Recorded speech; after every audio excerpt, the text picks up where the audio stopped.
All right. Today is August 28, 2024. I am Tony Venhuizen, recording an oral history today for the State Historical Society. And Mr. Cutler, can you state your name and spell it? I'm Steve Cutler, C-U-T-L-E-R. And you have given permission for us to record this interview. I have. All right, great. We'd like to start out with just some background about your family and early life. So if you'd like to start with that, where you were born, where your family came from, what you did growing up, where you went to school, you could go through some of that background. Easy to do. I was born in the Northeast at Britton, South Dakota, in 1948, and I spent all those early years on the farm at Claremont. We were the Claremont Honkers. Went to high school there in Claremont till it closed. I was the only one of I had three brothers, and I was the only one that graduated from Claremont. Closed shortly after I had graduated, and then they went to Langford. But we were Claremont Honkers, raised there. My great-grandfather homesteaded right near Claremont in 1883. And then my grandfather bought a place near him in 1925, and that's where we still are. So my grandson is planning on coming back and living there. He's currently at South Dakota State, and he is planning on getting married and coming back and living on the farm. So that'd be the sixth generation at the same place. So we're proud of that. My daughter will help go, and she's done the homework and the deeds and the abstracts, and we'll be a 100-year farm at our place next year. So that's kind of cool. That is cool. And you're still up on the farm? No, I live in Sioux Falls now. I farmed my whole life. I now rent it out.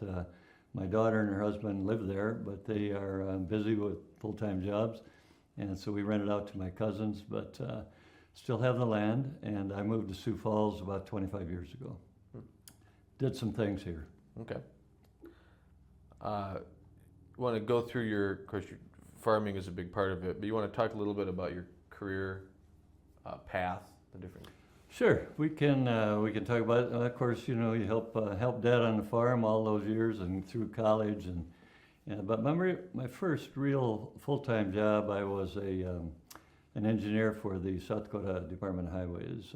I graduated with a civil engineering degree in 70, master's degree in 71, and then I took a full-time job in the materials section of the highway department and was there for 3 years before I moved back to the farm, and spent most of my years there. And then a little bit later in life, after politics, I kind of got interested in a couple other things, and so I worked for a nonprofit called the Dakota Asphalt Pavement Association, and ran North and South Dakota for them for a while, and then was fortunate to receive the federal appointment for the state director for the Farm Service Agency, and did that for 8 years, and then finished off. I just retired a year or two ago, and I worked as an insurance adjuster for crop insurance. Still got to be out with the people, and it was a good thing for me at that time. Manage your own time. Sure. What was your first involvement in politics?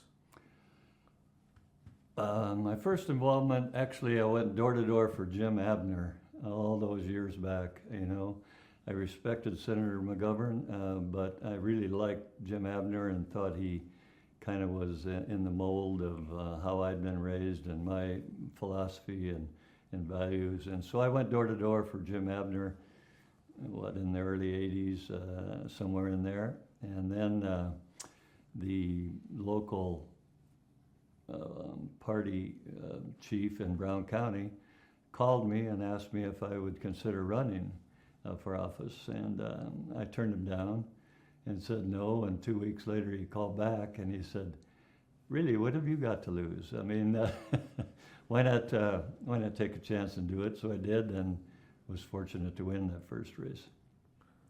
Was your family Republican? Yes. Yeah, So Brown County's a pretty, very democratic. back then anyway. Very much so. I think back then, I don't know what it is now, but I think they were, if I recall the numbers right, close to 70% Democratic, which was why one of my first jobs, one of my first bills in the legislature was to get rid of the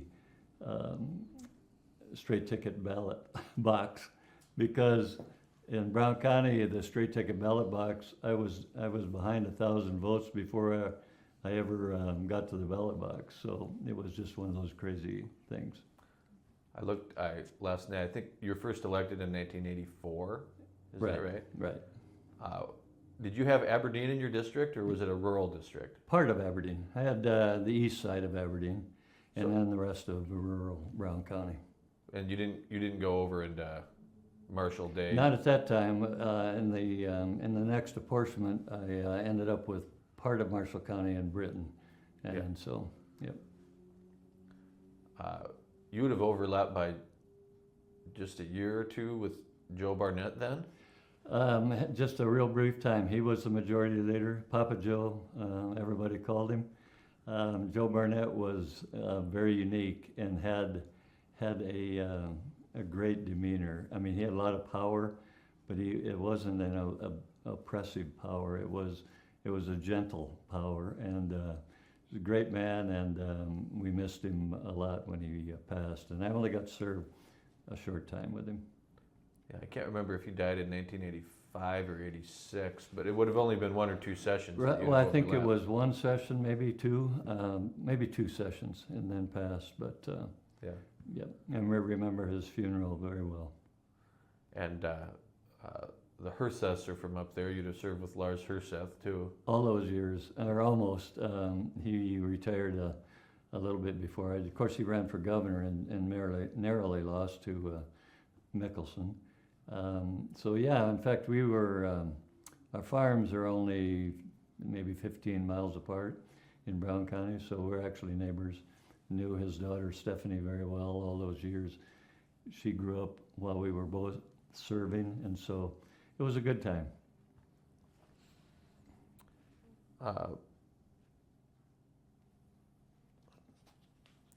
So just talk a little bit about, you were elected in 84, you served through 2000, I think. Yes. So that was really the end of the, how do I want to say this? Really the term limit era started when you left. You'd have been one of the first legislators to be term limited. Yeah, I was the first class to Right. be term limited, that's correct. So back in those old days, you had a lot of very long-term serving legislators. Talk a little bit about what that was like, serving in the legislature at that time. Well, I considered it a good thing. You know, you can call them, you know, they had all these nasty terms, good old boys in the closet and doing it, but I thought it was a good time actually, because they had a lot of institutional knowledge that they passed on to us in a few years. You know, it was a time to learn, you know, instead of attempting to come in and change the world in the first year. There was a time to learn, and I thought it was a really good time. There were people you agreed with and didn't, of course, but it was a very good time. Plus, it also built some unity with the new folks, and you understood that you needed to learn. There was so much, you know, we all thought we were educated and bright and aggressive and all of those things, but there's so much to learn. I mean, who can know everything there is to know about banking, insurance, education, nursing homes?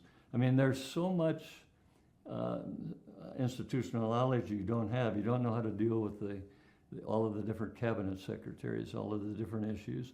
And so I considered it a privilege to work behind those folks. I was thinking this morning that, you know, I was privileged to serve in all of the elected leadership positions in my party, but it was 10 years before I chaired a committee. So you had ample time, and you learned the protocol and the manners and the respect for the institution that is bigger than all of us. It's better than all of us. Try to be the best person you can, and so I thought in those days with the people, the few people, I think people concentrated on a few people who served 20 years. Most people did not.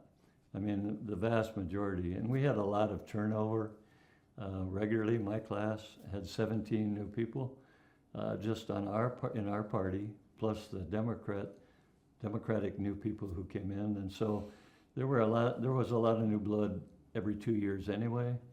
Term limits actually, I think, sort of defeated itself. Maybe the idea was formulated about Congress, and then it quickly filtered down to the legislature.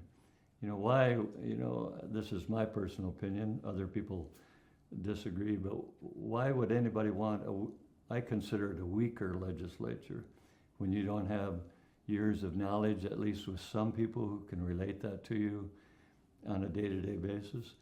Why would you want a weaker legislature when you have a strong governor, and a strong judiciary? It seemed to me that you should want strength so that when people come to make their arguments about we need money for this or that, well, maybe you've heard those arguments before. So I maybe have a little different take on that issue than some people would, but that's my side. Yeah, and you mentioned one thing that I've observed the other side of it, but I'd like you to elaborate a little. I serve in the House right now, going into my second term, as you know, and when you have an 8-year term limit, people as they're going into their second term, if you want to be Speaker or Majority Leader, you're jockeying for that almost right away, which is not really, probably not a good thing, versus, as you said, it was 10 years before you were even a committee chair. So talk a little more about how that's changed and what you see as the dynamic. Well, it's too soon. I think because of that, I think you lose the big picture. When my class came to the legislature, none of us had what I would call a big issue that we were bound and determined we were going to solve. We came in with a big picture. How can I serve the state? What can I do to make things better? My grandfather always said, leave the place better than you found it. Farm, institution, government, whatever. And so now, because of that quest for, I've got to be Speaker Pro Tem, I've got to be Assistant Majority Leader or whatever, right? Initially when I walk through the door, because of that, you lose focus on the big picture, all of those issues. How can I learn? What can I do to get better? And so instead of being a one-issue legislator, and I'm not saying everybody is, but probably the focus should be more on the big picture and how to make things good. So it creates a stress that I think is unnecessary. You being elected in 1984, you would have served the last 2 years of the Janklow years. Correct. And then through Mickelson and Miller, and then Governor Janklow again. The first 6 years of Janklow being back, I guess. I think that's right. I'd be interested if you talk a little about your relationship with each of those three governors, maybe starting with Bill Janklow. Well, I could talk for an hour about Governor Janklow. I loved that guy. He was a unique individual. He had so much intellect and so much passion for the state that I found it mesmerizing, if you will. He was a very unique individual, was my mentor. We actually started out adversaries. My first session, he brought the idea of what he called the family option bill, which was let families, he had a lot of families who were calling him that were not happy with their school system. And so he developed this proposal to allow family to take your child and move to the next district. If you could get them there, your transportation was on you, but you could go. So if you lived in Warner, you could go to Aberdeen. But it was a one-way, I thought it was a good proposal, but it was a one-way proposal. So we tried to amend it to say that if you lived in Aberdeen, you could also go to Warner, or vice versa, or come out to Claremont if you wanted to. So we started out being adversaries, if you will, but I quickly became a huge supporter because he had so many positive aspects. He was so brilliant and had so much to offer that I tried to learn as quickly as I could from him. And of course, then he left in a couple of years and was gone again. But our relationship got better and better and better through the years. There was a side to Governor Janklow that most people didn't get to see. I don't know if you call it the tender side or the compassionate side or the quiet side, but I got to see that because I had a lot of opportunity to converse with him one-on-one or with a small group of people in his office. And he had a side that I wish more people could have seen. Everybody saw that strong leader. I mean, you don't get 70% of the vote in the state without being a strong leader that lots of people wanted to vote for. But he had a lot of tough issues, and so, that went through the years that were difficult issues, and he solved a lot of those. But the compassionate side, people didn't get to see. I remember there's a story that I told a couple of people. We were in his office one day, and he said he had a problem, and he said, and there were half a dozen of us in there, and he said a lady called me and just wanted to take care of her husband at home. He had had a stroke and couldn't get around, but she could take care of him except for one thing. She couldn't get him in the tub. And she called the governor and said, you've got to find a way to help us. We can't afford to remodel a house, can't afford to do a lot of things, so I need this sling, this mechanical sling, can get him in the sling and then mechanically get him in the tub. And so he paid for it out of whatever his personal funds were, sent her this mechanism, and he said the only requirement is if your husband passes or when you don't need it anymore, you give it back to us and we'll give it to somebody else. So he had this really compassionate side that there were numerous stories like that most people never got to see. You just saw the tough side. Because Governor Janklow, I learned early on, he could run over you with a tank, and you felt it. But he always respected the fact that you made the effort, and you could do, and he respected other people. One last thing I got to say about Governor Janklow was that he loved being challenged. Not all governors do. Governor Janklow, in the privacy of his office, he would lay out his new idea, and he would ask for comments. And he really wanted your comments. He didn't want 6 people saying, "Oh, great idea," and then all leave the room. That's not what he wanted. He wanted you to challenge him, his thought process, because he was a brilliant man, but he wanted to know for sure himself, was I right? And so he loved good people giving him a tough time and saying, "Is this right?" You could, what I loved about him was, you could say, "Governor, you're nuts. You can't do this." And then you would have the dialogue, and as long as you kept that between you, private, he wanted that. And that's what I loved about him. So that was Governor Janklow. I could keep going, but probably you'd fall asleep. No, not at all. But Governor Mickelson was different, and I did not have a close relationship with Governor Mickelson. A couple of my friends did, and could speak more eloquently about him.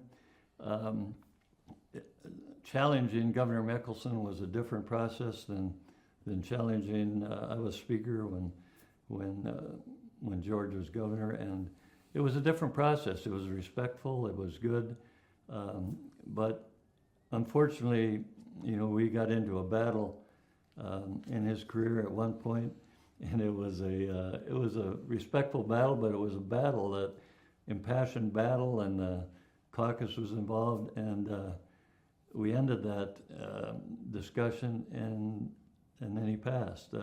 He had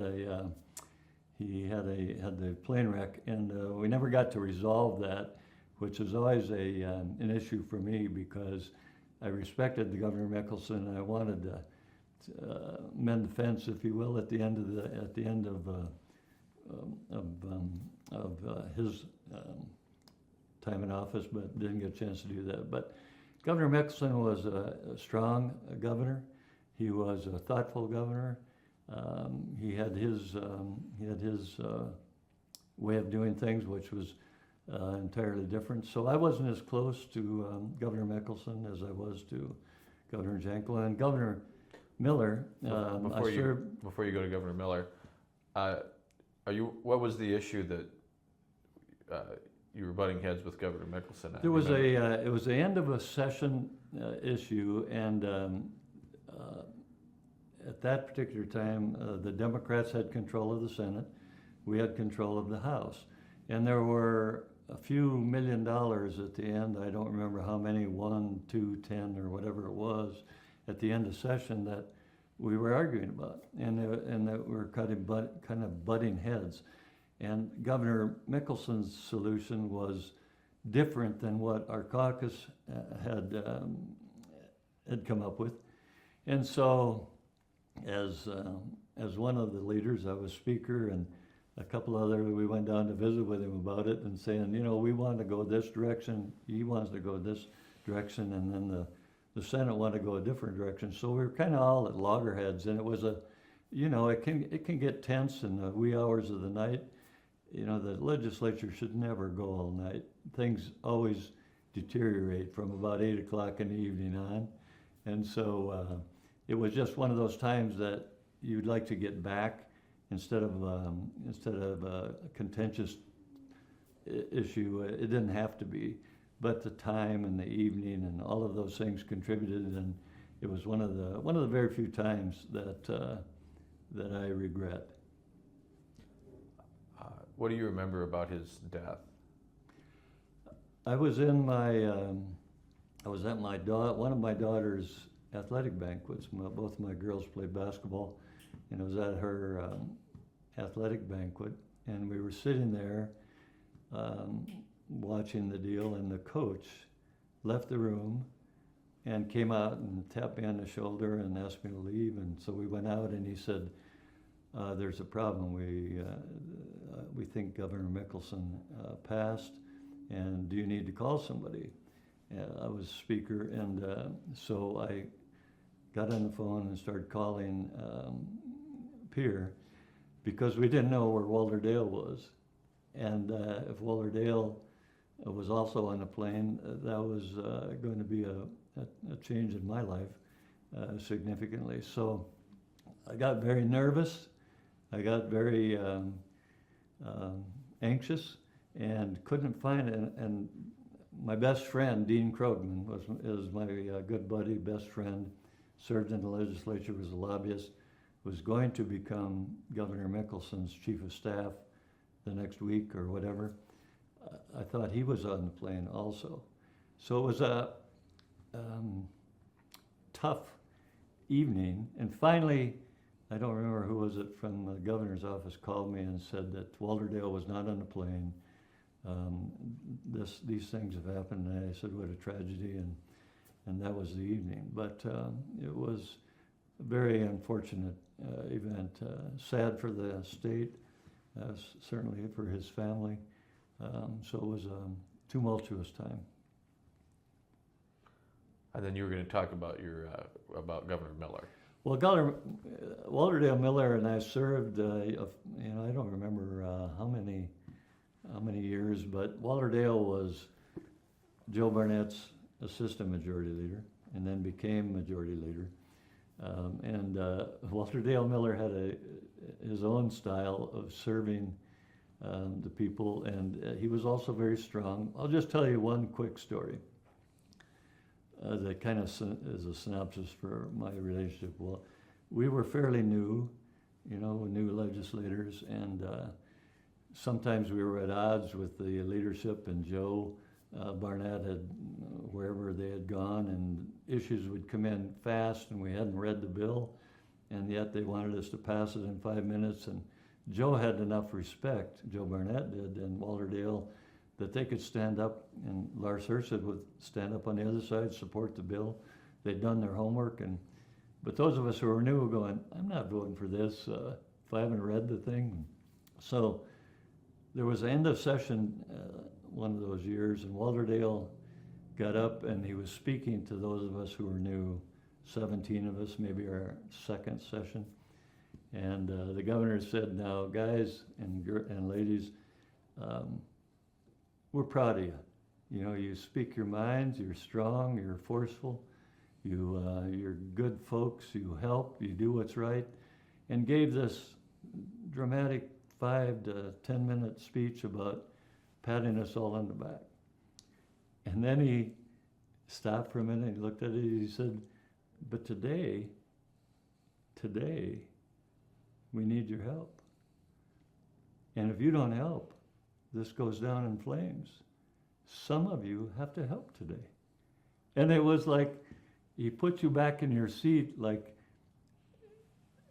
do I feel strongly that this is the right direction? Or can I help today? Or can I compromise, you know, my individual thoughts that all legislators go through? And enough of my group changed their vote that day to pass the bill.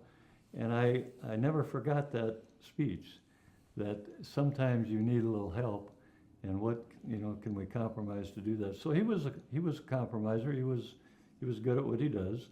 He didn't serve for a long time, and of course, my relationship with Governor Miller deteriorated when I supported Governor Janklow against him, and so that created some tension that was there, and so just part of the deal. I found a newspaper article from back then that you and Dean Krogman briefly talked about running yourself. I don't remember in which order, but can you talk a little about that? It didn't look like it developed very far. But. Well, Dean Krogman came to me, who was by then a good lobbyist, and we started together and played some athletics together. I mean, we were good friends, and came to me one day, and I was the speaker. And he said, Steve, he said, we should run for governor. He said, you know, Governor Janklow's running again, Walter Dale's running again. That's kind of the old gang, if you will. We're the new gang. You know, we have some ideas, we've got some energy, we've got some youth. Why don't we run? And I said, I don't want to be governor. And he said, well, I do. And he, so I said, well, I consider running as your running mate, but you know, that's I'm not a good fundraiser. I mean, I can't raise millions of dollars. And he said, well, I am, let's do the deal. So we had our press conference, did the deal. Some of the Governor Janklow's folks called us and said, hey, you guys, if you stay in this race, you're just gonna hurt Governor Janklow, because Walter Dale's got his people who will never leave him, and you'll hurt. So we had this all three-way deal, and I remember it ended because we had a great press conference, and it went very well. When it ended, Dean turned to me and he said, next time I'm gonna get somebody who doesn't talk so much. So he said, we had a great visit, but we decided to do our own informal surveys, if you will, name recognition, because he'd had a name in athletics and other places, and then a legislator, and I thought I had, you know, when you're speaker, you think everybody knows who the speaker is. So we sent out close friends to several coffee clutches around the state, Rapid City, Mitchell, Aberdeen, Sioux Falls. We sent some secrets into some of these coffee groups, and would just innocently bring up, said, hey, you guys here, Krogman and Cutler, running for governor, what do you think? And he said, you know, all those reports came back that nobody knew either one of us. And so it was going to come down to money, and at that time we figured we needed at least $500,000 to run a decent campaign, and we threw in the towel.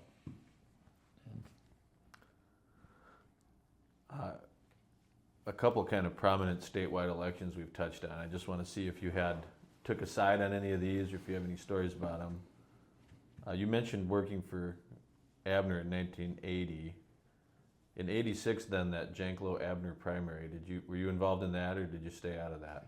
I had stayed out of that. Yep, I stayed out of that. I also wondered, kind of on that same vein, you're about the same age as Tom Daschle, I think, within maybe a year. Well, actually, we were in the same dorm at South Dakota State on second floor. He was 1 year ahead of me. Okay, so you did know him. Yeah, growing I knew well, and he was from the Aberdeen area, right. And so yes, I knew Tom early on. We didn't have a close relationship, but I knew him and liked him. We got along well. And then you mentioned 1994. You ended up supporting Governor Janklow in that primary with Miller. Do you have any more to say about that? Well, there were, I had to actually in Brown County. I chaired the debate.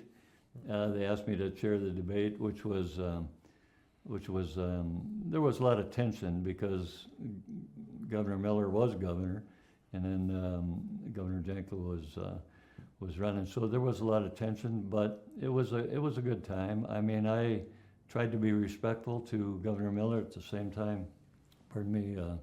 Support Governor Janklow, because I really believed he needed to be governor again. There was still property tax was a huge issue. They were rising so quickly that something needed to be done. Pardon me, something needed to be done. And so I don't regret supporting the governor in that contentious race, because I really believed he needed to win again.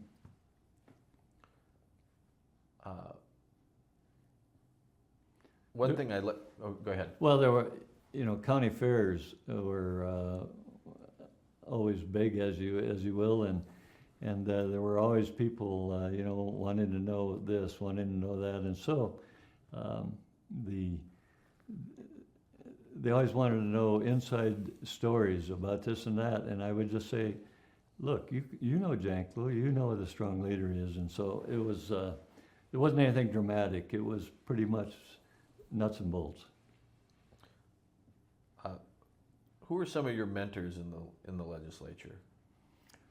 Well, the governor, of course. Governor Janklow was probably the biggest, but Malcolm McKillop, I don't know if you remember that name, but Malcolm McKillop, I think he and Larry Gabriel obviously was probably the biggest mentor I had. I sat beside him several years as a new legislator, and then again when I was assistant to his being majority leader. Larry Gabriel taught me so much about respect and understand the Constitution, understand protocol, understand a lot of things about the legislature. So that was a good time. But Malcolm McKillop was an excellent legislator who taught me things that most people don't talk about. I was having trouble one day with Memorial Day. They wanted to move Memorial Day from the last Monday to a Monday in May. And I was a veteran. I mean, I didn't have a lot of active duty days because there were so many of us that they outed us early. But I understood these veterans who came to Pierre, and emotionally it was a big deal for them. And I was having trouble because I understood the economic side of it and make it unique, make it so people understand this is going to be Memorial Day, and veterans can have their day, but families could also have their day to enjoy a 3-day weekend. So on the same time every year. And so Malcolm came to me, and I was a new legislator, and Malcolm said, what's the matter, Steve? I said, I'm struggling with this. It's not earth-shaking, it's not a big deal, but I kind of want to vote for the economic value of the deal, but also I respect the veterans side of the issue, and so I'm having trouble. And Malcolm said, look up in the lobby, look up in the second, the next floor, and he said, see all those guys in their hats up there? I said, yeah. He said, if you're undecided and, either way you're comfortable with, he said, make some friends today. He said, those are good guys up there. And so it was, it was like, this is the issue, yeah, but you've already decided that this is not live or die with you. Those people it is. So Malcolm also, there was another time, which makes me laugh to think about it, but all of the leadership was in an office, and the presenter, and I'd rather not say who the presenter was, but the presenter of this issue to solve, I think, it was property taxes. And the presenter was going on, he had this wonderful idea, and he put it on the wall and mapped it all out, and we looked at it took him, 20, 30 minutes, and how the thing would all work. And Malcolm, at the end of the deal, I'm looking at the deal like, this is not gonna work at all, but I'm new, I'm the first time in the leadership, and I'm thinking not my position to bark. And so I'm quiet, and Malcolm looked up and to the presenter, and he said, say, is this a political idea, or is it a good idea? And the presenter said, well, it's a political idea. And Malcolm said, well, then we know it's not a good idea. And everybody started laughing. And thankfully, the pressure was off me, because I didn't have to say anything again. But I told him later, I said, Malcolm, that took some courage, because, you could get booted in the butt and relegated to the hall, And he said, well, you gotta say what's right once in a while, Steve. You gotta break the ice and just say, this is crazy. We're not gonna do that. So Malcolm, I missed him. He just passed a couple of years ago, and where was he? What was his background, and where was he from? he was from, is it Artesian, near, it's Highway 34. That could be north of Mitchell, kind of between Mitchell Yeah, and Huron. yeah. Yeah. And that's where he grew farmer? up. Farmer. He had several other things. He lived in LA for a while with his brother and ran a gas station or something out there. So he was a unique guy too. But I think he had some sheep and then some acres back up at Artesian. So that was his home area. But we became good friends. And so he was just a couple years ahead of me. But he had a sense of humor and could break the ice like he did there. We were on the House floor one day in Walterdale. It was an education debate and a change in the school formula. And it was a new, how it changes regularly. And it was a complicated issue, complicated formula that Malcolm was not in favor of, as I recall. And Walterdale gave this long speech on his argument on the side. And Malcolm stood up, just turned around. I was expecting a long speech in return, and turned around, and Walterdale sat down, and he said, Majority Leader, could you repeat that? And sat down, and the whole crowd laughed, and it was one of those good moves. Another time he got up on the floor, and I forget who was making the pitch, and I don't even remember the issue, but somebody was making a pitch for a bill that was, everybody recognized, or not everybody, but most people recognized was, no, we're not going to do this. And, everybody was dancing around the issue and trying to be polite, and respectfully so. Finally, after about an hour of that, in those days we debated forever, Malcolm got up and said, hey, with all due respects, this is a bad idea. can we vote no now? And everybody said yes. And so he had a way of cutting through the ice when nobody else would. He lost his campaign to be majority leader by, I think, 1 or 2 votes. So he didn't make it to the top of the leadership, but he certainly deserved to. So that last comment kind of leads me into another question I wanted to ask, which was, how did it work in those days in terms of getting on track to be speaker, majority leader? You wound up doing both at different times, but did you run for that in the caucus, or was it more of a consensus where you kind of groomed for those? How did that happen back then? Well, I think most of us assumed that if you wanted to do one of those positions, that you should be a whip. So after 1 or 2 or 3 terms, so you could at least see how the leadership operated, whether you wanted to continue to do that or not.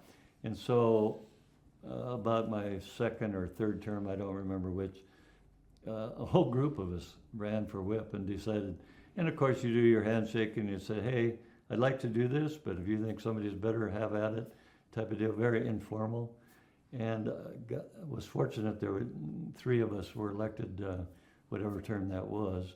And so then you got to observe, got to go to the meetings with the governor, got to sit in the leadership discussions, and you try to learn when to participate, when not to, like everybody does. And so it was a gradual process, but pretty informal.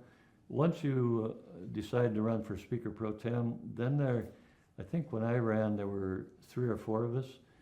And I think the key for me was just talk to everybody, tell them you want the job, but understand that, other people do too. And then for me, it was like, who do I get to nominate me? Because that's also a big deal. You want somebody that is accepted and liked by the caucus, that can give a decent 1-minute or 2-minute speech. And so that was another big deal. Plus, you kind of feel out to see if the people ahead of you want you there. Does Larry Gabriel believe I'm capable? Does he believe I should be here? Does Jan Nicolai like the fact that I talk a lot? Does she like the fact that I challenge her once in a while? Does, so the people, the powers that be who were there, Jim Hood, Jan Nicolai, Larry Gabriel, do those people think I'm capable and should I have the office? Because if they don't, I respected all of them and needed to know before I ran, is this a good idea? So that's how it worked for me. You kind of led a little bit into the next thing I wanted to do, which was, and I wrote down a few names here, you may think of others, or some of these you may not have a lot of response to, and that's fine, but some of the kind of more prominent legislators who you were to serve with, I just wrote a list down here. I wondered if you'd have any memories you'd like to share, or stories about them, or reflections, and you just mentioned Jim Hood, so I'd start with him.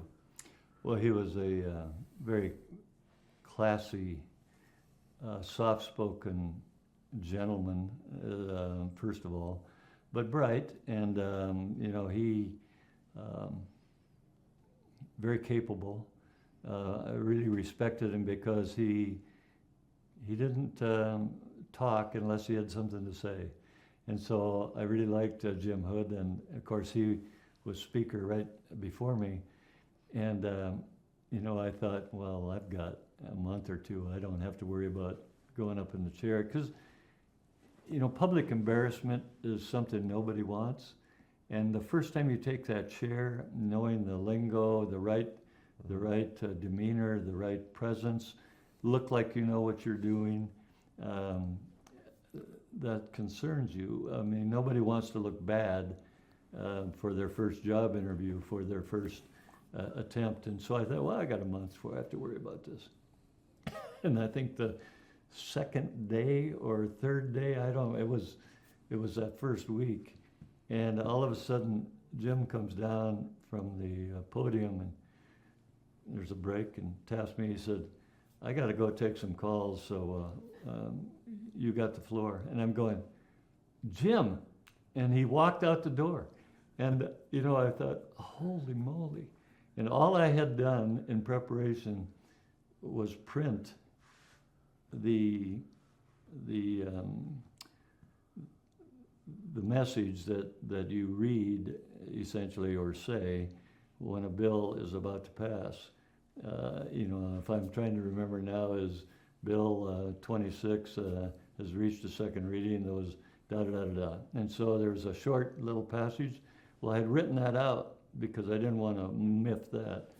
And I got through that first day well. And he came back in, and, I was worried about, do I know everybody's names?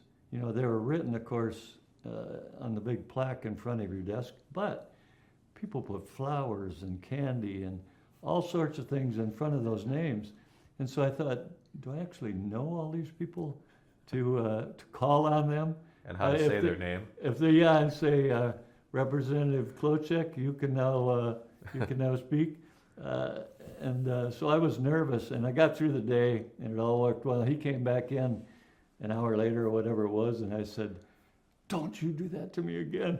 And he said, you have to learn. And he said, the best way to learn is to do. So we had a great relationship, good guy. What about, you've mentioned Larry Gabriel a couple times. Well, he is the consummate legislator. Larry Gabriel should have been governor.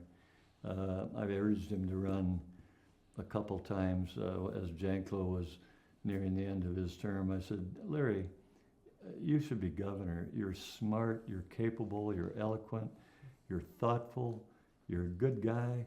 You check all the boxes. You should be governor. And he, for whatever reason, he never decided to run.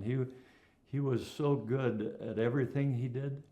I was intimidated by having to be the majority leader after him, because to me, there was nobody better that ever occupied that seat.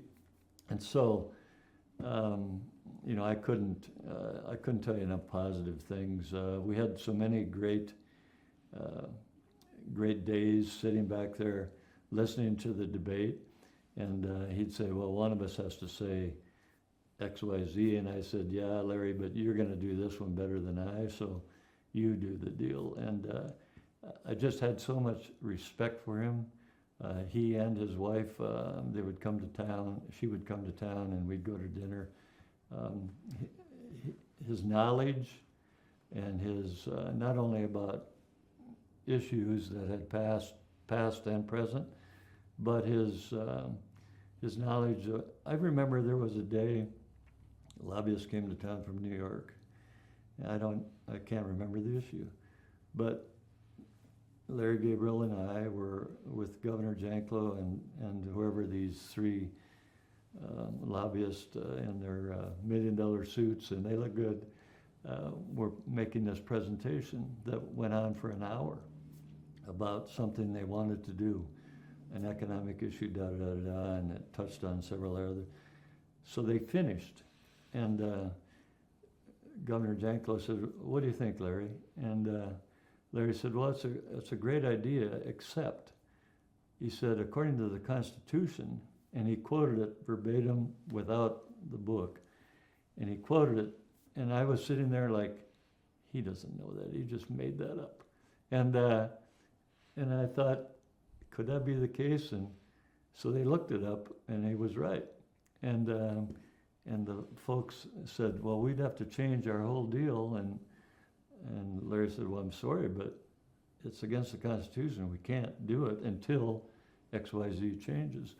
And so he was smart, cagey smart sometimes, but he also knew how to run a caucus with respect. He had ideas, but he managed to have other people promote his ideas without them even knowing it. He was very, very bright that way. And So, yeah, I just saw him he was here before Jan Nicolai passed, and we went to see her in hospice and had a great 3 or 4 hours reminiscing about the past and visiting. So he has my highest respect, let's put it that way. I worked for him for a summer when he was Did Secretary you? of Agriculture. Yeah, he was very well read too. I was very Right. impressed by him. Right. Well, you mentioned Jan Nicolai. I was going to ask you about her too. Of course, we just lost her a couple months ago. Great, great legislator, very knowledgeable, very, very thoughtful. Changed my opinion on a few issues that were very important to her. Gave me a perspective on life that was different from what I had known. I mean, I came in, I was 35 when I came in, been on the farm, certainly when I, South Dakota State, and I thought I had a little bit of a worldview, but I didn't realize so many things about, not all families were as fortunate. I mean, I knew that, but she gave me a perspective on what it was like in Sioux Falls and some of the tough things and tough times and tough families. And she was very good. Now, she also would run over you if you got in her way, because, you know, if you were arguing with her and she knew she was right, she would take no prisoners. I mean, she was tough that way, but great lady, respected her very, very much. Could have easily have been governor. I mean, she was a great woman, miss her. You know, you probably know this, my grandpa was Henry Poppin. Yes. And so, as a very little kid, I would go to Pierre to visit the Capitol, and he and Jan were the co-chairs of the Appropriations Committee. And it always struck me, not at the time, but looking back, as a real good cop, bad cop routine between the two of them. I mean, very different personalities, but Grandpa just loved Jan Nicolai, always did. Well, that's a great memory. Yeah. Great memory. What about Bob Duxbury? Good man. I like Bob. I don't recall Bob and I ever had any harsh words. I mean, we went several meetings together. Very good guy. I mean, I enjoyed working with him and against him. Never had any issues. I mean, there was a common respect. I think if you asked, is he still around? I haven't. He died a couple years ago. I missed that. But good. I think if you'd asked him, he would have said, I would hope he would have said the same, just like Bernie Hunhoff and Lars Urseth. And, of course we had our political issues and had our political debates, but we always had dinner, or at least attempted to have a dinner and a beer together. So they were good folks. Bob was a class act too. Good guy. It's always seemed to me that sometimes the Democratic leaders almost feel obligated to take a few shots in the press. It's part of the job, I think. It is. Yeah. It is. Well, and it's the part of the job of the minority is to challenge you. Are you doing things right? Is there a better way to do it? And to challenge you. And I was always in the majority, so that never became an issue with us. Defending it became an issue. And, it was always, every Friday afternoon, the leadership of the House and Senate, Republican and Democrat, would have a joint press conference. And those were great opportunities to challenge, if you will. Did you do them together? Yes. Oh, really? Yeah, we did them together. They don't do that. They split them now. The Republicans do one, and then the Democrats do one separate. Well, I think now that you say that, I think we did some together, but maybe you're right. Maybe the majority was of the time. But yeah, it was always good. But they would challenge you, and even if you did them separately, the press would say, "Well, here's what they think," and so you had to be able to defend your ideas, which brings me back to Governor Janklow. Governor Janklow had more than one conversation with me as a young legislator and as the majority leader. And his common phrase to me, and amongst others, was just do what's right. Quit worrying about the election. If you get beat in an election because you did what was right, is that bad? You know, I always thought if I got beat, well, somebody else had a better idea and I deserved to get beat. So quit worrying. He had a bill, I'm back on Governor Janklow again, I'm sorry I trend off, but he had his new school aid formula. I was going to ask you about that, yeah. His new school aid formula, which redistributed the money based on numbers of kids. And of course that was hurting rural schools because we had a much smaller teacher to student ratio. And but his new formula took $1 million out of Aberdeen, and I represented Aberdeen, and I think their total budget was $7 million, so it was 15% hit on their budget, which was not insignificant. And so I went to him one day and I said, Governor, I'm kind of agreeing with your formula. I like the premise, so maybe some tweaking here and there, but you're killing me in Aberdeen. He said, and he gave me that same speech again. So is it the right thing to do? Well, I think so. Well, if you lose because it's the right thing to do, is that a bad thing?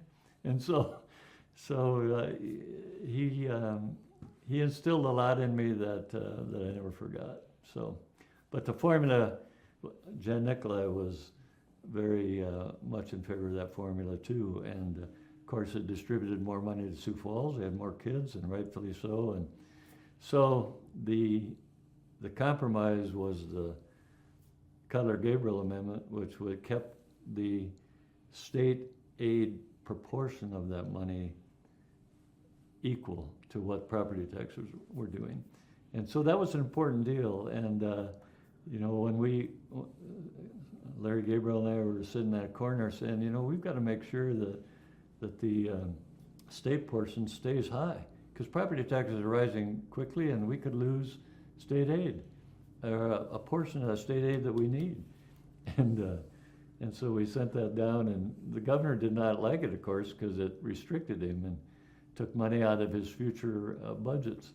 And so we had a long talk and finally got him to agree and got her done. So there was a compromise, and it was a good formula that we used for a long time. It's very rare in the state legislature for anything to be named after someone. Cutler-Gabriel is about the only one. So how did you decide that Cutler, why isn't it Gabriel Cutler? How did you decide? Well, Larry and I argue about which one of us had the idea to start with. Mm-hmm. But it was kind of a common deal. We started talking and said, this is wrong, we got to do this. And the only reason it ended up Cutler-Gabriel was that Dave Knutson was chief of staff. So while the bill was coming up for debate, we called the governor's office and said, hey, we need an amendment.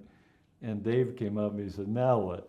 And so we told him our idea, and I said, is it going to be technically easy to write? And he said, now that I understand what you want, I'll go back. And he came back in 5 minutes and had it down.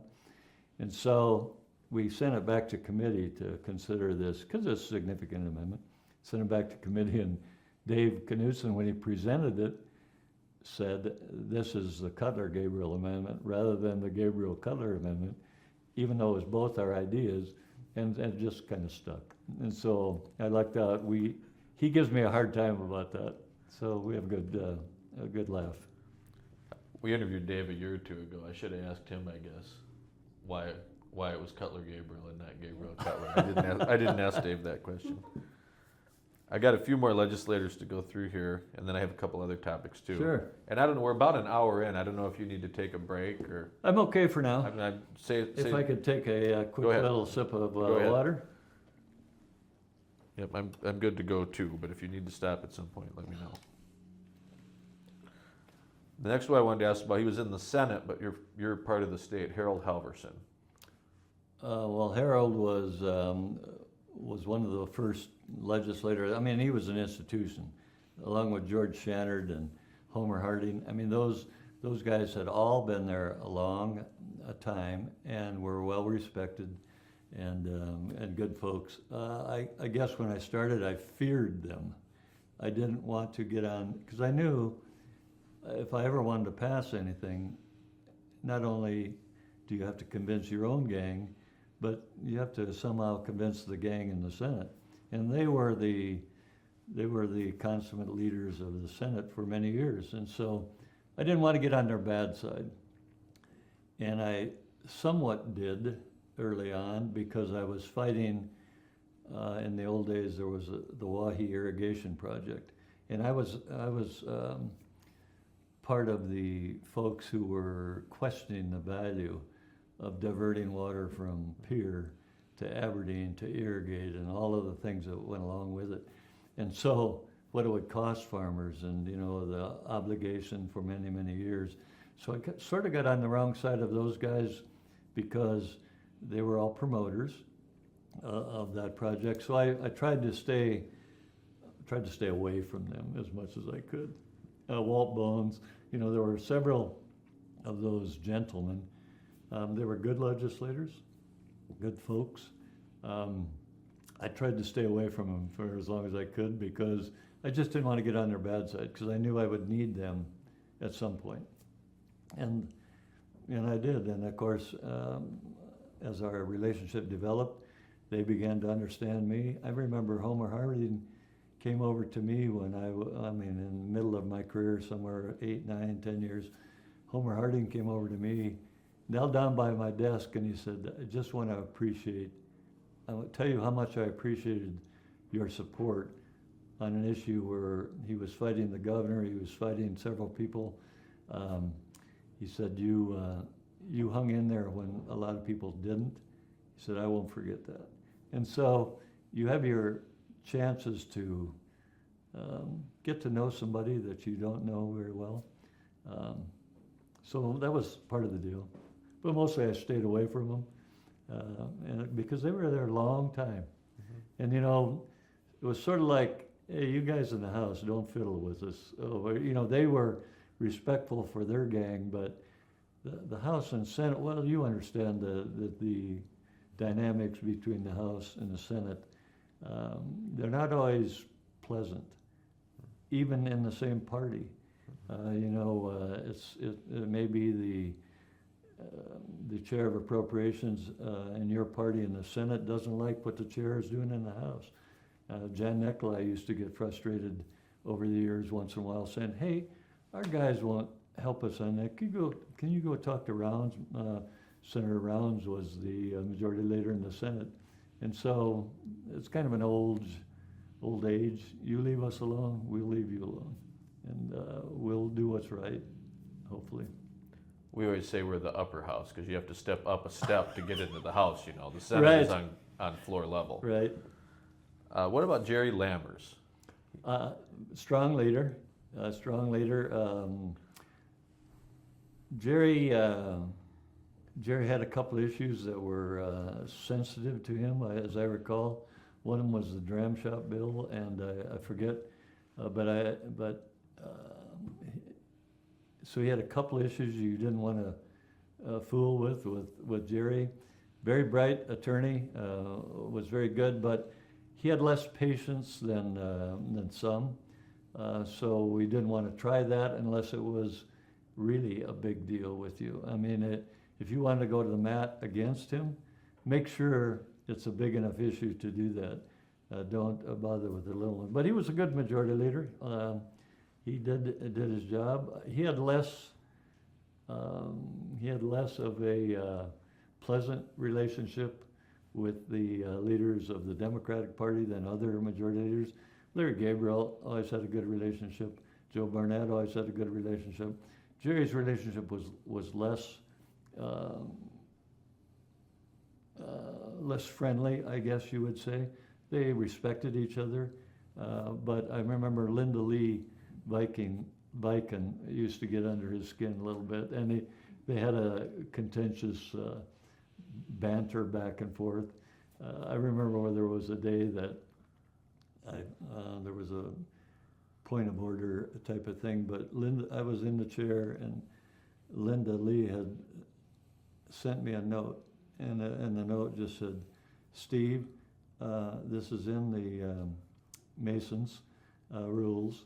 She says on page 47 or whatever it was in Mason's rules, it's a real good motion. It doesn't threaten anything. It's just a good motion. Would you please consider it before you rule on it? Read it, because I'm going to make that motion and a couple of deals.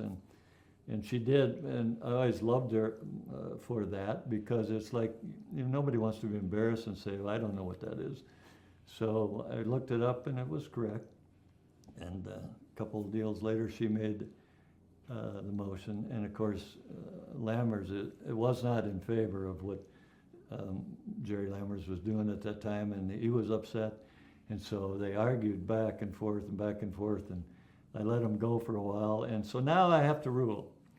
And of course, according to what I had read, she was correct. Her motion was a legal motion and proper, and she had the votes to get the motion presented. And Jerry, he was waiting for me to rule against her. And of course I didn't. I ruled for her. And Jerry just looked at me and, kind of did one of these. And so afterwards I went and visited. I said, Jerry, it was legal. It was the right motion. It was correct. He said, I know it, but he said, it's embarrassing to lose those as the majority leader. I said, well, it is what it is. So Jerry and I had a good relationship, probably not as close as certainly Gabriel or some of those others. So. That's about two more, and these are hometown ones for me because I'm from Armour. Okay. Jim Putnam. Oh, you gotta love the guy. Jim Putnam he's one of my friends for life. I remember meeting him, and he was quiet, but he had such a vast, what I'll call real world knowledge that was good. Plus, he was a big biker in those days, which I was, and so motorcyclist, to be clear. Yeah, correct. Not a bicycle. Motorcycle, yeah. And Jim was just a class act. Of course, served with Jan Nicolai many of those years on appropriations. Would bring back those things to the caucus. Just a class act, good guy. If you need somebody in a pinch, he's one of those guys you'd call and he'd be here tomorrow. He had some health setbacks here a few years ago, so I picked him up on the way. We had a reunion in Rapid City, and so we got to ride in the truck together all the way to Rapid, and we never stopped talking because it was like, oh, you remember this? And we'd laugh about it, remember this? But he served, 20-some years. 25. He's a legend in his own, in many legislators' minds. He's a legend because he's just a class act. Jean Henhoff will often stop and see him in Armour on the way back and forth. And she said he listens to all the appropriations committees. He's always very up on everything we're doing. Right. Very up on everything we're doing. Yeah, great guy. The last one, our other longtime District 19 Senator Frank Klochek. Senator Klochek and I have a long history. Frank came up to me. We were big baseball guys. My brothers were better than I, but we all played baseball. We were in the state tournament every year for years, and finally I quit, and they got good enough that they could win the state tournament. But I was at a state tournament then in one of those years, sitting in the bleachers, and this gentleman came up behind me and tapped me on the shoulder and introduced, and it was Frank, and said hello. And he said, Frank always did this. When he would come up, he would go, well, you're famous. I just want to talk to somebody famous. And I'd go, who are you? And we'd visit and a little bit, and he'd say, I'm going to join you next year in the House. He said, I just wanted to introduce myself. And he walked away, and I thought, well, other people had done that. I didn't think, but he did. He won. And of course, in one of those first years, I don't remember which year he came to Pierre, but in those years I was in leadership already, and I was in my speaker's office at 6:30 in the morning because I like to go early, 6 o'clock, because nobody was there, and you had some time to get organized and review your thoughts and sit down and think about it. And I was there, opened my office and walked in, sat down, the doors were open, 6:30, and here comes Senator Klobuchar with half a dozen people at 6:30 in the morning. And he came to my door and he knocked on the deal and said, "Speaker, can I come in for a minute?" I said, "Sure, come on in." And he walked in he introduced all, he says, "This is the most powerful man in Pierre."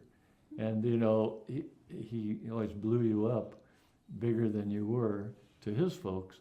And you know, he did that so many, I mean, that was just Frank. He was taking people through the office early on. That was his constituent service. And so that's how I remember Senator Klobuchar. We had Frank in the House. We had many times when we were not on the same side, and we had many, you know, respectful and polite discussions, but we were never on the same page most of the time. So that's what I remember. But he served a long time also. Yeah, at least 20 years. It was a long time. And a Democrat from a very Republican district too. Correct. Kind of an incredible. I saw Frank I saw Senator Bernie Hunoff, and Frank, Senator Klobuchar was at Red Allen. They were both at Red Allen's funeral. Red Allen served in the legislature. Well, Red Allen custom harvested for us on our farm for 25 years or so. His son was best friends with good friends with one of my brothers, so we knew the family well. And we served together a little bit, but not a whole lot. But at Red Allen's funeral, they were there, and that's the last time I've seen them. That was just in the last year or so. Yeah, also. about a year ago. Yeah. I think. Yep, about a year ago. Anyone else that comes to mind that you want to particularly talk about? No, I think you know. Well, there are a lot of folks. You know, I think more about my early class.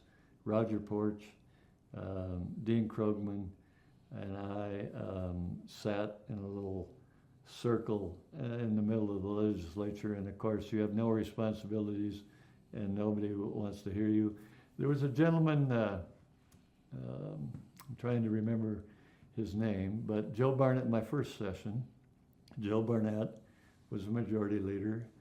He only had one arm, but he was from Pierre area, north of Pierre, rancher. I wish I could remember his name.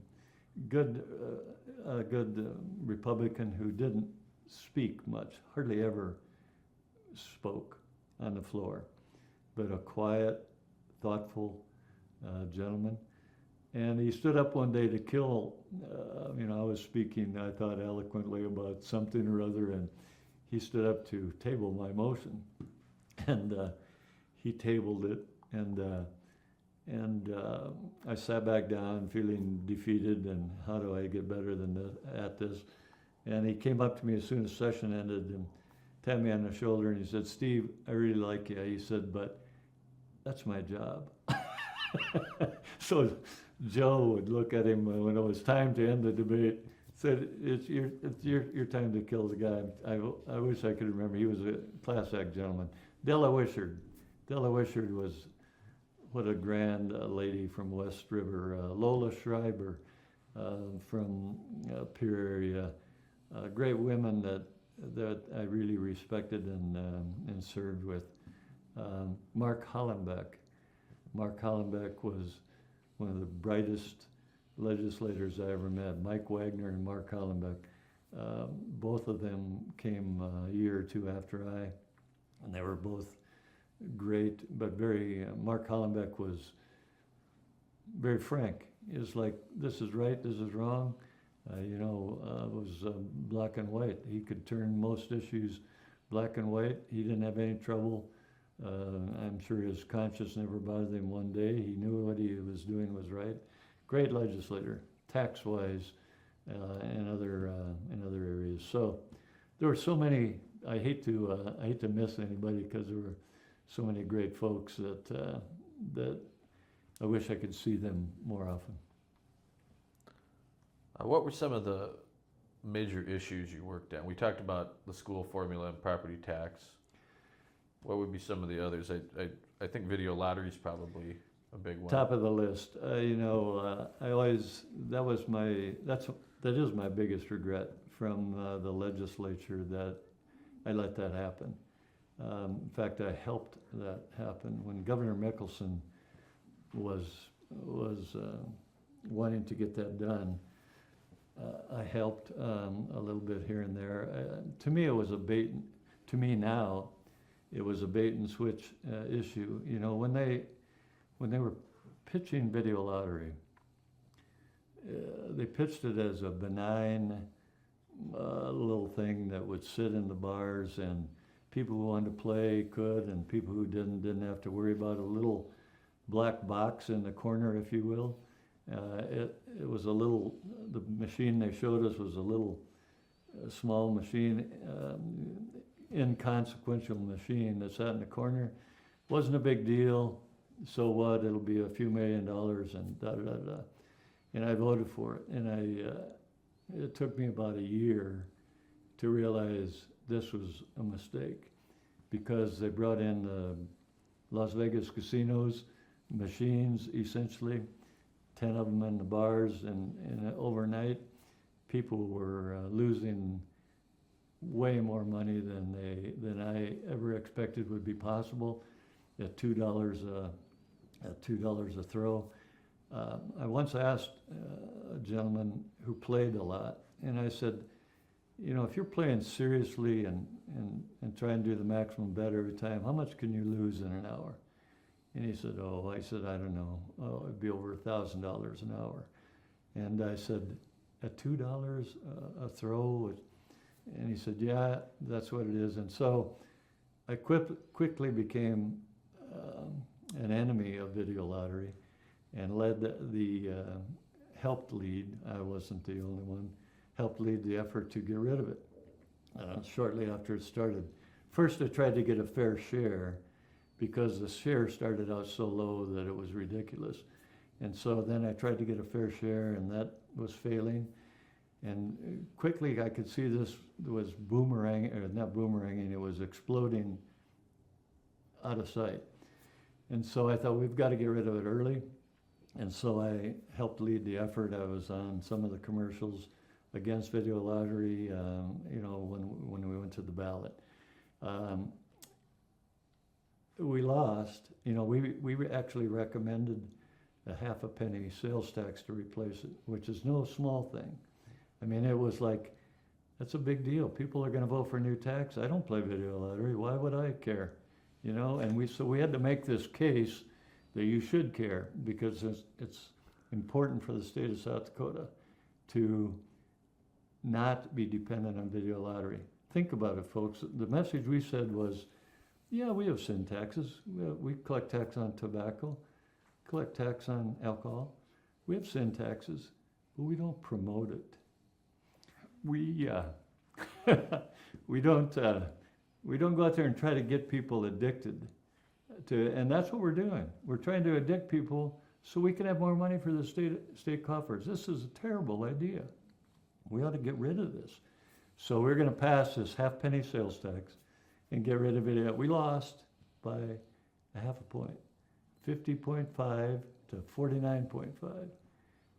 And I sat there and thought, God, what could we have done different to get this over the line? I remember my dad. I was upset.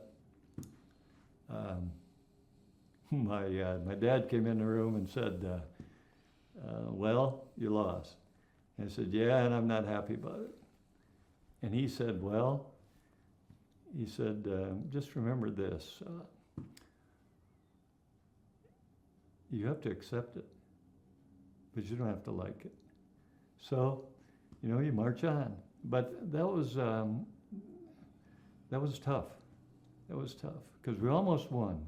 We were that close to getting rid of it, which I think we've been better off. But now it's exploded beyond that. I mean, I saw families who'd come. I mean, it was a harsh deal, and it was probably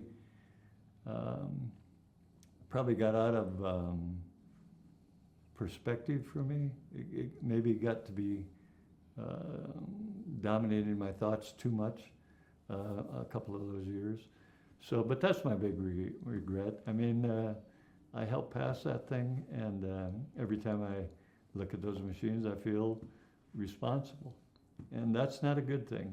You should leave service thinking you did all these wonderful things and all this magic, and you helped lower property taxes, and you helped balance the state budget, and you helped do good things for nursing homes, you helped do good things for education. And you know, I can look at my career and say, we did a lot of good things, but that wasn't one of them. Were you involved at all in the lawsuit then that unplugged the machines? I was not. I think I was Della Wishard and a couple of other folks who brought that. And, you know, then we had a chance then. Right. And that was before the big fight that I was in, but we had a chance right then to end it. But, you know, I remember, you know, in those video lottery debates, the owners of the machines, the vendors would bring all of their employees, hundreds of them. They lined literally in the Capitol, the stairways up to the committee rooms.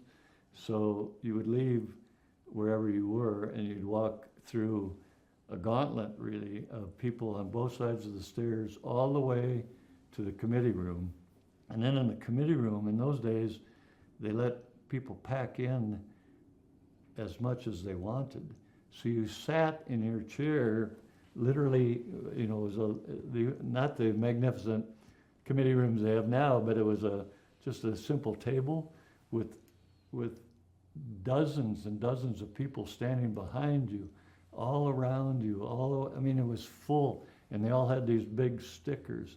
My job depends on video lottery. So it was tough.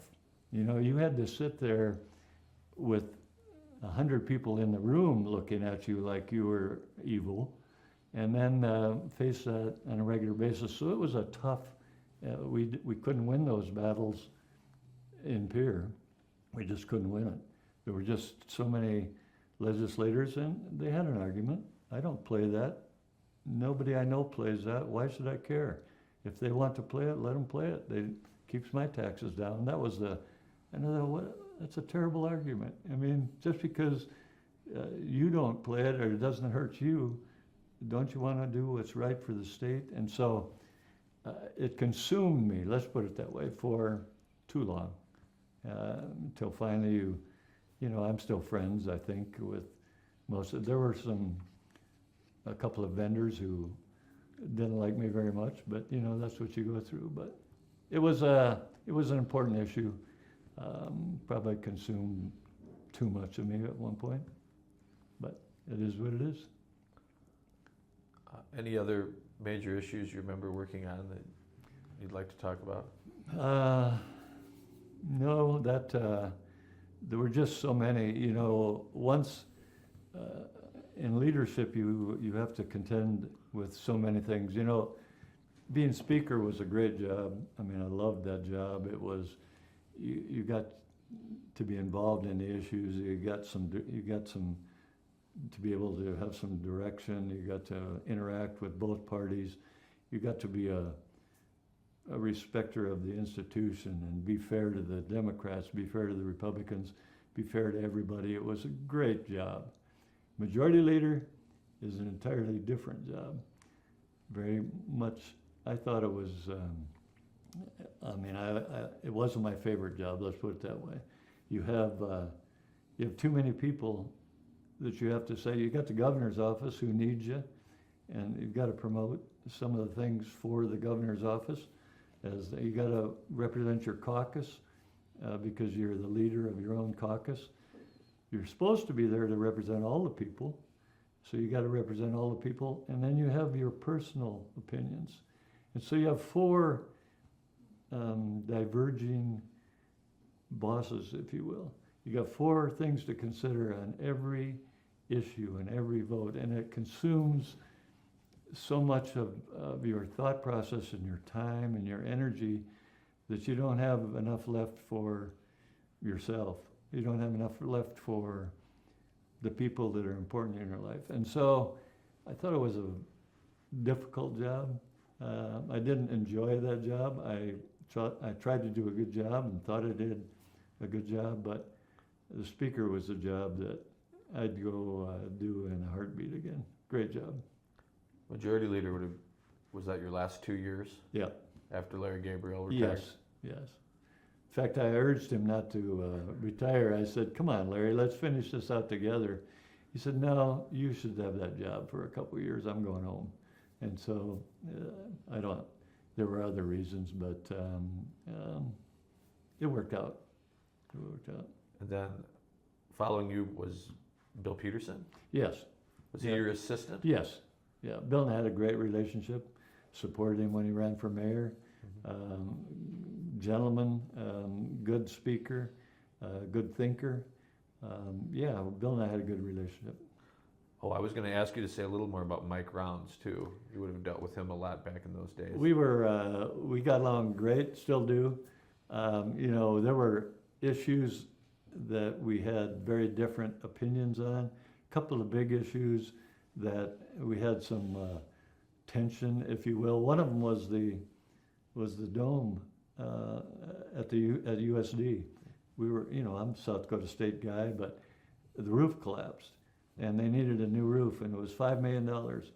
And I remember, and those were the days. I don't remember the senators, but there were four. We'd passed through the House a couple of times money to rebuild, put a new roof on the dome, and they killed it in the Senate.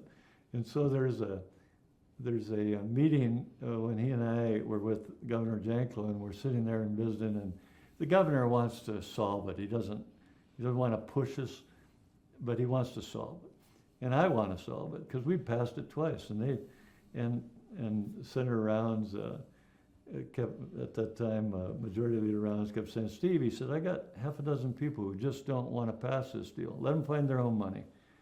And I'm going, Mike, come on, we got to do better than that. And he said, well, I know, but I can't get the votes to do the deal. And we're sitting there, and I said, Mike, let me help you get the votes. I said, how about if we compromise a little bit and make the university find 1 million of the 5. We'll provide the other 4. I said, and of course Mike wanted help, and so we got it done. But those were, I'm trying to think of if we had any other major issues that were negative between us. The only other one I can think of is our appropriations chairs were fighting one year. And I remember by then, I think, Jan Neckley was there or not, but Mitch Richter was one of the folks in charge of appropriations. And I think on the other side of the aisle, it was Dandy. I called him Dandy. It doesn't matter. The other side of the aisle, the appropriations chairs were fighting. Whatever the issue was. And so I went to see Senator Rounds and Mike, and I said, Mike, our appropriation chairs are going crazy. It's not that big a deal. How do we fix this? We all get in a room and do this, or what do we need to do? And he said, we'll get it done. And so I think those are the only 2 issues I can think of that we were at odds on through the years. So we got along good. Last time I saw him personally was at Bernie Christensen's funeral, and I walked up, and I have not seen him since his wife passed, and so we shared a moment. I told him, hang in there, do the right thing, and march on. So it's probably Randy Frederick. Was that the name? Yeah, Randy Frederick. Yeah, it took me a minute to think of it too. Randy, yeah, you have a better memory than I. And Randy was a good guy and did a good job over there, but at that point, Mitch and Randy had an issue, right. And I don't even remember what it was. But yeah, Randy was good. Well, let's see here. We've got about half an hour to go. We don't have to fill the time necessarily, but I'm trying to look at what else. What advice would he give to Yeah, I'm kind of, upcoming? yeah, that's a good one. What advice would you give to new aspiring politicians or newly elected officials? What advice would you give to them today? You know, that's a hard one. You know, I suppose everybody who has been in the legislature for a while always thinks they did it best. We did it best. We listened the best. We worked the hardest. I'm sure all, you know, when I get together with Larry Gabriel and all of our other folks, we go, well, what did we do right? What did we do wrong? And we try to be objective about the thing and talk about it. And so maybe it's hard to give advice to somebody else. I guess my issue was always be tolerant. You know, I think the tolerance between the parties has certainly gotten less. The respect between the parties has gotten less. The contentiousness, you know, in the old days, when I call it the old days, because they were 30 years ago, we would have, Lars Herseth and I would have our arguments, Craig Schoeneman and I would have our arguments, and we'd do our political speeches, and we'd say, no, you're right, you know, we'd do all that all day long, and then we would go have a hamburger together and a beer and say, you know, you gave a crazy speech today, and they'd laugh and they'd say, yeah, and you did too. And so there was this camaraderie amongst all of the legislators that I think may be missing a little bit. I went back to Pierre maybe 8 or 9 years ago and watched session a little bit, and then decided I'd grabbed a couple people. I said, let's go down to the Ramkota and say hello to some folks tonight. And we walked into the Ramkota lounge, and nobody was there. In the middle of the session, there weren't 2 people there. I said, doesn't anybody come down to have a beer or a Coke anymore? No, nobody does that. Doesn't even, I mean, I think we've turned that back around. What? Well, I think, you know, there's a positive side to recognizing that no one person has all the answers, and that compromise is not a bad word. You know, if you can get to the middle, if you can have some discourse that's not personal. Lars Herseth told me one thing that I never forgot. How did he say that? He said, you know, Steve, in the arguments, you can argue about an issue and argue and argue and argue. And when they start attacking you personally, you know you've won the argument, because they have nothing left to say and can't rebut you, so they attack you personally. And he said, don't let that ever happen to you. And he said, and don't forget, sometimes it's just about power. We don't have all that different ideas, but we'd like to be the ones in control. You'd like to have the power. I remember when they finally took the Senate, and I got the majority in the Senate in the 90s, and Lars was the leader of the Senate, and I was one of the leaders in the House, and we were home in Brown County at the Cracker Barrels together, and you know, you had to have a discourse that was respectful. I mean, you didn't want to come across as, you know, I hate this guy, because you didn't. You know, it was a respect. So I think a respect for the institution. I would tell people to have a big picture. Consider that there are all these things you have to do, and you don't have to be adversaries. 95% of them, they're not political anyway. So it's like, get down to the real issues and have respect for the institution. Be tolerant. Listen to other people. When the lobbyists come up to you, listen, because, you know, there are lobbyists on both sides of every issue. Respect them. You should respect them, because they're working hard. You know, when I first got elected, people would say, well, now you got to deal with all those lobbyists who only want their deal, da-da-da. Well, I quickly found that wasn't the case, that lobbyists, well, they should tell you the truth, because if you find out and you're still a legislator, you're not going to listen to them anymore. So, you know, if both sides are telling you the truth, then you can make a logical decision. You can respect it. So I would tell them to take a step back. It's not all about you. It's about the process. It's about the institution. Have some respect. You know, have some manners. Have some protocol. There were a lot of people who served before you, a lot of people after you. Take a step back and realize that the bigger picture, you can make the state better, or you can make it worse. You know, you get to choose. So, You ever think about running again? I'm not in your wildest dreams. I guess I should, before I ask, I should make sure you don't live in my district. No, it's those days are. You know, my. I said earlier that you know, politics turns those of us who didn't want to talk or make a speech into people who may not ever shut up, and so it's time the thoughts don't come to me. I always used to make, when I would give a presentation, I used to just make a quick outline, because there were, if I was speaking on the floor, there were 3 maybe points I wanted to make.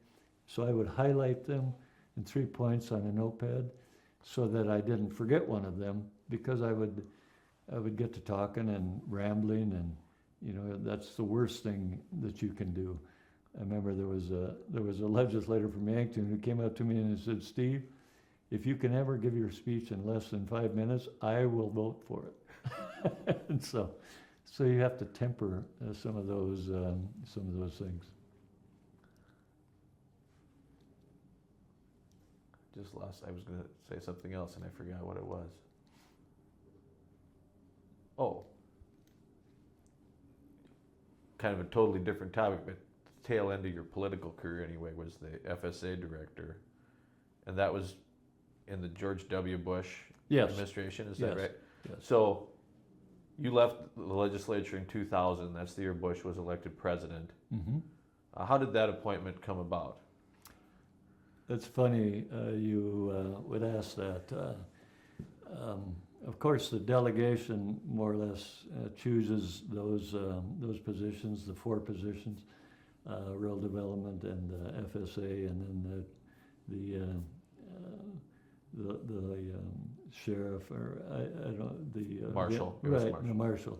So Governor Janklow was in one of those last years. I saw him for like 1 minute for something. I rushed in to see him.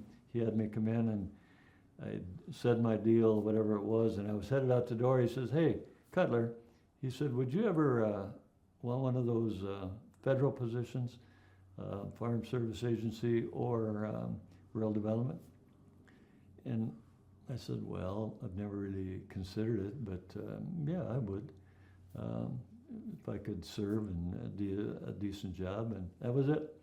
So I left, went home, and of course, a year later, whenever it was, George W. is elected, and I'm driving down the road one day, and Governor Janklow called me and he said, "Hey, Steve, you still want that job?" And I said, "What are we talking about, Governor?"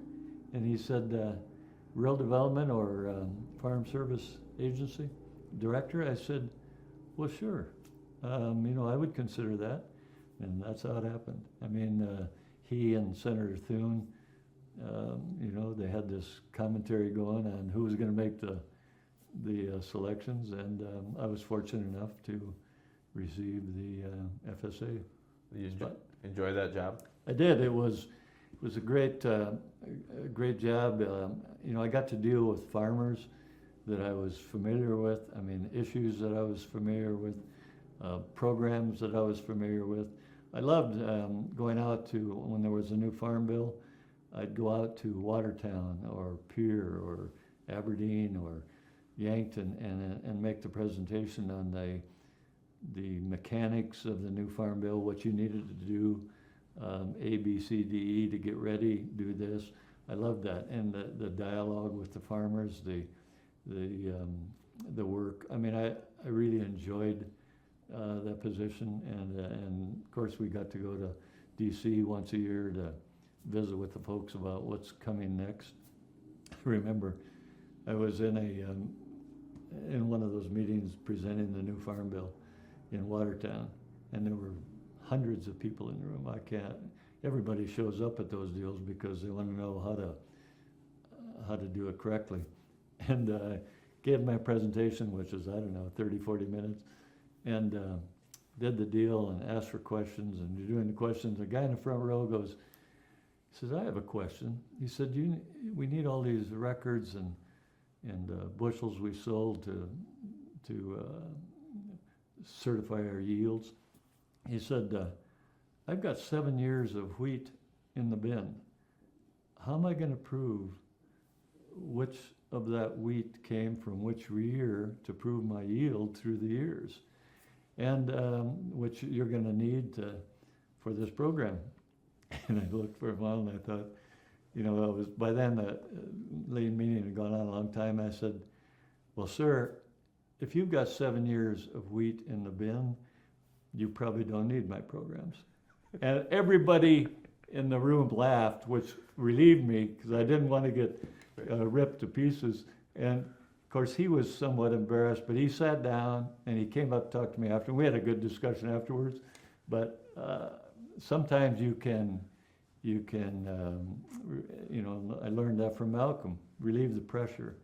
You know, sometimes there were a couple things that I didn't like about the job, and one was the national office wanted us to close offices. And so we did our due diligence, and of course Senator Thune didn't like the idea. That was not a popular idea. Tim Johnson didn't like the idea. That was not a popular idea. So nobody liked the idea except Washington. And but we tried to make the point that we were going to save money and we could be efficient. Nobody was going to have to drive 100 miles to get to their office. So we made the arguments, but nobody liked it. So there were some unpopular things that you had to do to be a good soldier, if you will. But it was a good job. I didn't like dealing with, you know, there were political appointments.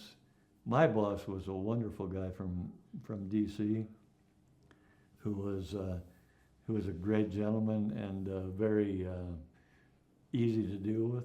But there were other folks who got appointed who thought that they were perhaps more important than they were, who would call you and say, you need to do this now.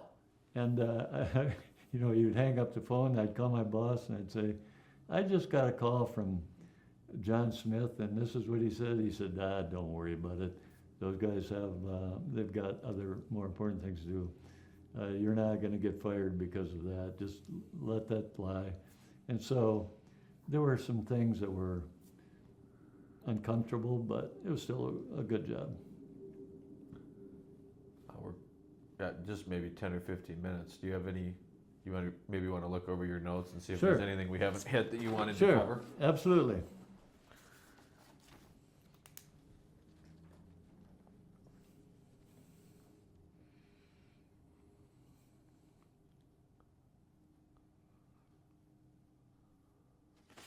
There was an issue.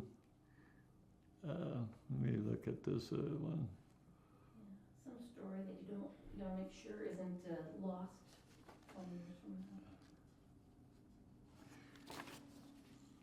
Well, I'll tell you one more story about Governor Janklow. You know, people said once he'd made up his mind, you're never going to change it. Well, I didn't take that to heart because we had such a good relationship, and I knew I could say anything to him privately. And but TANF, temporary assistance to needy families, and rules changed along the way. And one of those years, the rule was that to be eligible, if you were single, well, if you were anybody, to be eligible, you had to work X amount of hours per week to be eligible. And, you know, everybody, that was supported by Democrats and Republicans. So it was an idea that everybody pretty much agreed with, obviously, not all. But I had a bill to say that if you were going to college, if you were in higher ed or in a trade school, that those hours, if you had 17 credits, that counted as 17 hours towards TANF. And Governor Janklow, I introduced that bill, and he quickly helped defeat it.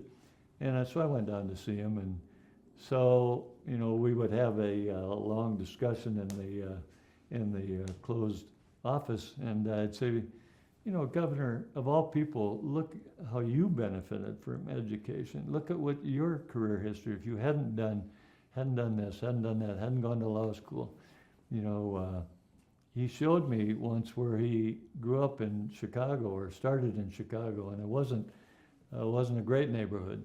So I said, look what education's done for you. And we'd have this argument for an hour, maybe, or half hour, whatever it was.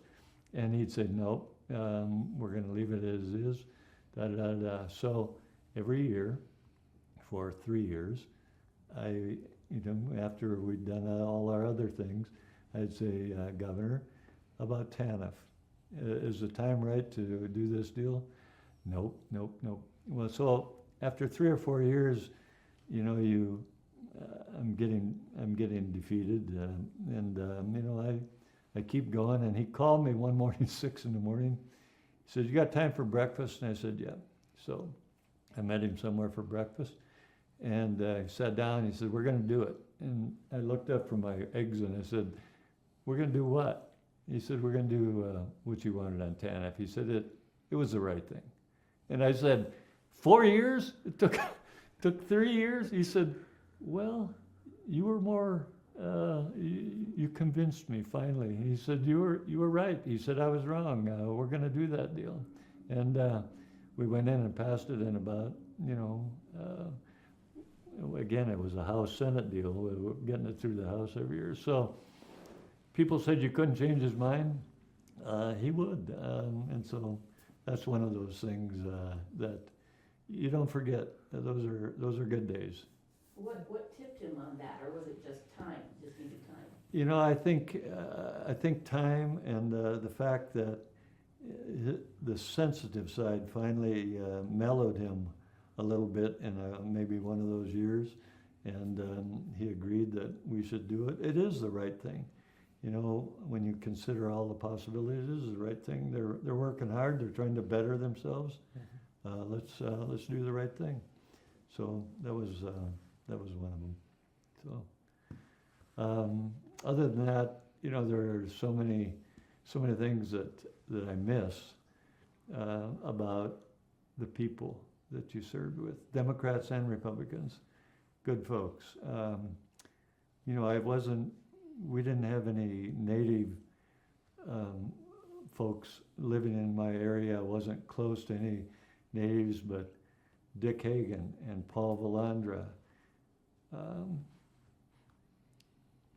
Tom Shortbull, some of the people who represented the reservation, Shannon County and Pine Ridge. I got to know them, and we had great relationships. I met Paul Valandra. I was having a beer with Dean Krugman one night. Paul Valandra walked in and challenged us to a game of pool. And we beat him, and then he challenged us again, and he said, "Let's play for $5. And I looked at him, I said, "Are you a hustler?" And we had a good, this is when I met the guy, and we had a good rapport the first time. And Dean, of course, was a pool player. He said, "I'll cover you."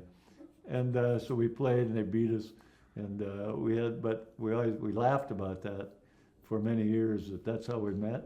And we liked each other from the start. So I hoped Paul would say the same thing about me. And Dick is gone. I don't know about Paul. I don't know either. I know Dick died a long time ago. Yeah, a long time ago. I was sad that I didn't know that because I would have gone to his funeral if they would have allowed us. But yeah, those were good guys, thoughtful guys. And then Tom Shortball, and to a different extent, I wasn't as close with Tom, but they all had a unique perspective, all different ways of telling their story, but they were good people, good legislators. So. The last couple of years, Mike Derby has revived the legislative pool tournament. Has he? And he found the plaque that lists the winners of every year, which Krogman is all over that Right. plaque. I mean, he Right. may be I think he's the most frequent winner of that tournament. But Yeah, I helped start that. Yeah. And we did that until then the vendors wanted to take it over, and I finally said, you guys do the deal. But it was a good, it was another one of those good things that you do to lighten the mood and have some fun, enjoy the deal, Democrats, Republicans, lobbyists. Yeah, Krogman, he would win regularly. And so he would want me to play as his partner, and I said, Dean, we're going to lose one of these big matches, and I'm not playing pool for $100, so I don't have $100 to lose at this point. And he'd say, I'll cover you, but he didn't lose much. He won more than he lost. or about anything else you want to cover, or any closing thoughts? I don't. Let's see. There was one other.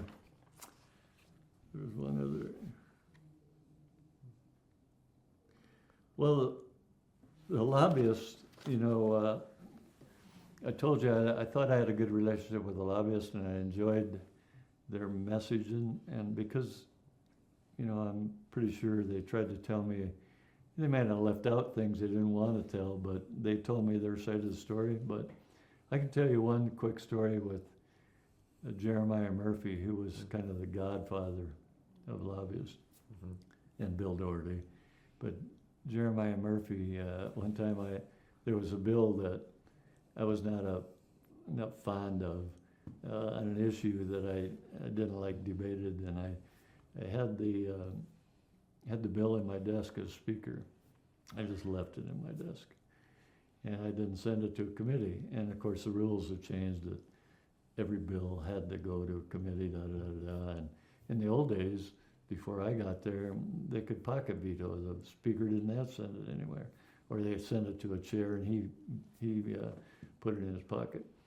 And so I had it in my desk, and I didn't move it. And finally, the issue was crunch time, and the day before final introduction, and Jeremiah came and sat in my desk and said, Mr. Speaker, he said, I'm just curious, I can't seem to find this bill I'm interested in, and of course I knew what he was talking about, and we had a nice chat, and I said, Jeremiah, I said, you've been here a long time.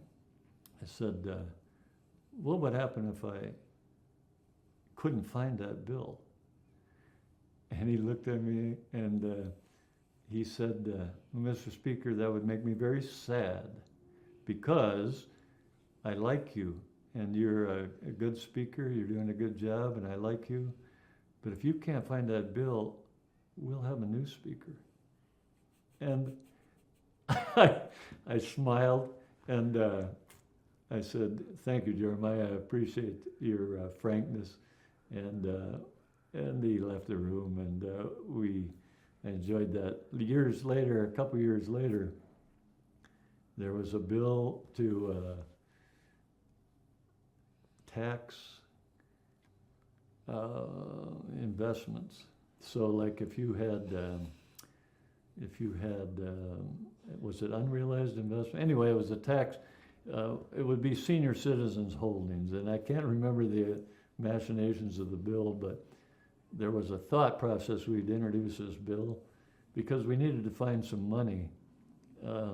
Property tax relief.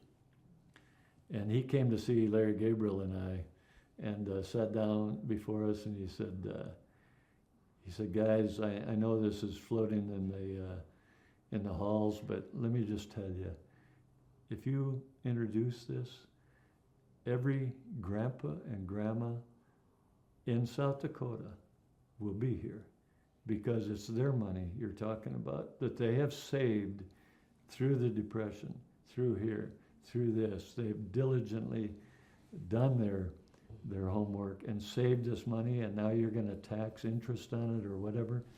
He said, you won't have a God's prayer passing that bill, and every grandpa and grandma will remember that you introduced it. So please don't do this. And he left the room, and I looked at Larry, and Larry said, yeah, he's right. He's right. So I liked my relation. Bill Doherty, was an institution for many years, and they told me that before I got there that the only reason we didn't have a state income tax is because of Bill Doherty voting no as a Democrat in the Senate.